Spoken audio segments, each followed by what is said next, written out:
আসসালামু আলাইকুম বন্ধুরা, আজকে আমি দেখাবো মাইক্রোসফট ওয়ার্ডের যে পেজ। আমরা মাইক্রোসফট ওয়ার্ড পেজ অন করার পরে আমাদের মেনু বারের অর্থাৎ যে টুলবারগুলো আছে সেই টুলবারগুলো অনেক সময় হাইড হয়ে যায়, মানে দেখতে পাচ্ছি না। এখানে আপনারা দেখতে পাচ্ছেন আমি কিন্তু মাইক্রোসফট ওয়ার্ড 2019 এখানে অন করা আছি।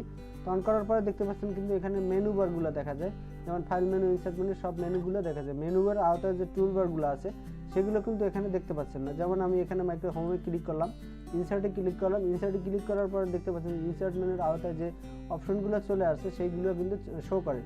ডিজাইনে ক্লিক করে যেগুলো আছে সব কিন্তু শো করে। লেআউটে ক্লিক করলে এখানে দেখতে পাচ্ছেন যে প্রত্যেকটা মেনুতে আপনারা যদি ক্লিক করেন তাহলে কিন্তু এখানে টুলবারগুলো এখানে শো করে।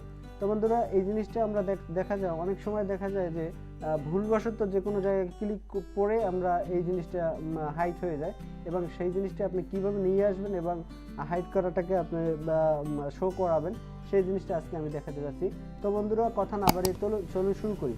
তো বন্ধুরা, আমি এখানে মাইক্রোসফট ওয়ার্ড অন করেছিলাম। আমি আমার মাইক্রোসফট ওয়ার্ড অন করে দেখাচ্ছি আপনাদের। এখানে আমি মাইক্রোসফট ওয়ার্ড অফিস 2019 অন করলাম। এখানে অন করার পরে এখানে দেখতে পাচ্ছেন যে এই লেখাটা কিন্তু হাইড হয়ে গেছে, যেমন মেনু বারগুলো কিন্তু দেখা যাচ্ছে না। তো প্রথমে আপনারা কি কাজ করবেন, মেনু বারের আওতায় আপনি এই যে ভিউ মেনু আছে আপনি এতে ভিউতে ক্লিক করবেন। ভিউতে ক্লিক করার পরে বন্ধুরা আমরা যে যাব সরাসরি একটু ডান দিকে যাব। ডান দিকে যাওয়ার পর এখানে দেখতে পাচ্ছেন যে একটা এই যে পিন দ্য রিবন এখানে দেওয়া আছে, পিন দ্য রিবন, এবং আপনি যদি কন্ট্রোল F1 চাপেন তাহলে কিন্তু অপশনটা পাবেন। তা আপনি এখান থেকে ক্লিক করলাম, আমি ক্লিক করলাম।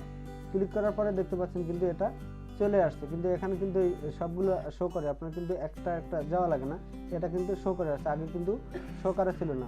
আবার ধরুন এভাবে এটা হয়ে গেল, আমি আবার অন করে দেখাচ্ছি।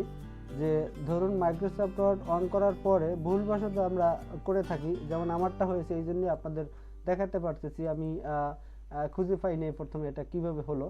তো বন্ধুরা, এই যে দেখতে পাচ্ছেন যে এখানে যে এই যে অ্যারো কিটা আছে, এই অ্যারোর মতো একটা আছে ক্লোজার দ্য রিবন F1, এটা কিবোর্ড থেকে আপনি যদি F1 চাপেন, কন্ট্রোল F1 চাপলেই কিন্তু এই অপশনটা চলে যায়। আমরা কিবোর্ড থেকে কিন্তু F1 চাপি, কিবোর্ড থেকে কন্ট্রোল F1 চাপার কারণে কিন্তু এটা হয়ে যায় ভুলবশত, কিন্তু আমরা কিন্তু অনেক সময় এখানে যাই না।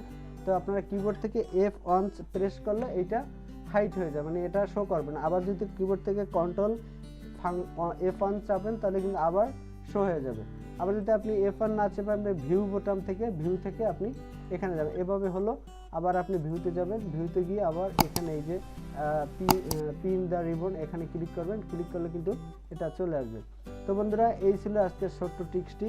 আপনার যদি কোনো উপকারে আসে তাহলে অবশ্যই আমার চ্যানেলটি সাবস্ক্রাইব করে সাথে থাকবেন নতুন নতুন টিউটোরিয়াল পেতে। তো সবাইকে ধন্যবাদ। আসসালামু আলাইকুম।